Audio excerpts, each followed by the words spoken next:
Hi everyone, I am happy today to be with you and to talk to you about Google, a big company. So I believe that the human resources in Google is one of the greatest in the world, which makes it the place you want to work at. So in this presentation, we're going to talk about Google and we're going to compare it to the textbook that we use in class, so the essential of managing human resources. And we're going to talk about chapter 2, 3, and 5.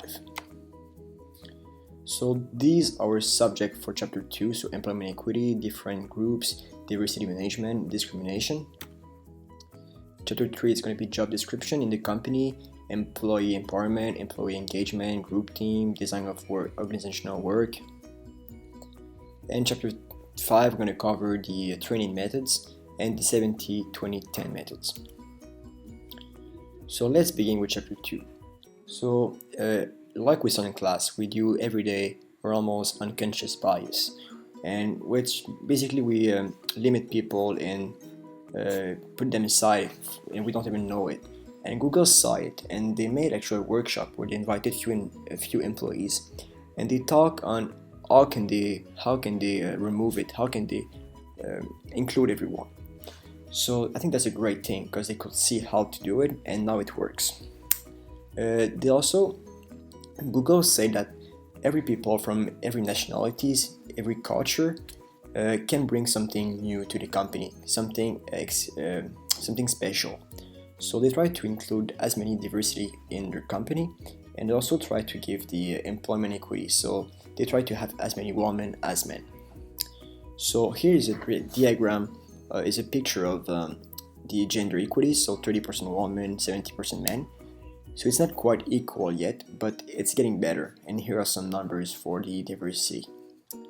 So, and they also ban the discrimination, so they don't accept it at all. Here are some groups. So in order to make people feel like home in the diversity, well, they can talk and exchange and have friends in this group. And basically this group is going to make them more efficient at work because they're going to be more comfortable.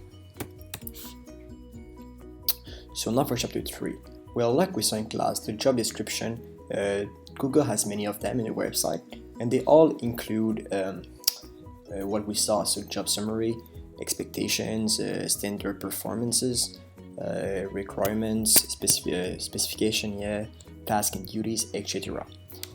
Google also tries to involve their employee as much as they can. So the employee empowerment and engagement is very important in the company. They say that they believe that if every employee feel important, they can do something in the company, well, they're going to do their maximum when they're going to be working. They're going to feel great about it.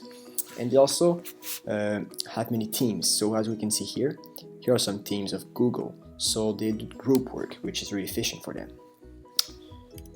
So their employees. So like I just said, they want them to be to work in group. So they always try to find people who can work in teams. So teamwork is very important for them.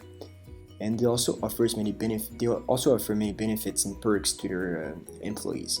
So for example, a few years ago, Obama went in their headquarters and he made a speech, and they invited all the Google employees. And for example, at lunchtime, if you want to have a massage, well, you can get one for free. So that's what makes Google great. And as Rosaluk, Communication Manager Canada at Google said, as anyone who has observed Google over the years knows, we are serious about keeping our employees happy. And we can say it, and the employees give it back to Google by being efficient. So now for chapter 5. What is the 70-20-10 mean? What does 70-20-10 mean? Well, it's basically how the employees spend their time. So you're going to spend 70% of the time on core business, 20% on core business related project, and 10% on project unrelated to the core business. So this means that the employee can spend their time on something else they want, but it has to be related to Google. But it can be something new, what they really want to do, which gonna make them feel more happy and comfortable, and they're gonna give their maximum in the 70%. So that's a great way of doing it. And the talent at Google are awesome. They are very good. They are well trained, and it's because Google say that even 2 minutes of learning is important. So if you can just read 2 minutes, well, you're gonna learn from it, and the company is gonna benefit from it. So in order to give the best training they can, Well, they always update their learning materials. They ask the employee about what they want to learn. So I think that's great because the employee actually can say what I want to learn. And what is more boring than learning someone you don't want to learn? Something you don't want to learn, sorry. Well, Google take it in consideration. They also find mentors for their employees. The employees have to teach and help each other. So for example, if I'm good in accounting, well, I could give an accounting class for all the employees, for example, at lunchtime. And they also give employees new projects so they can develop new skills.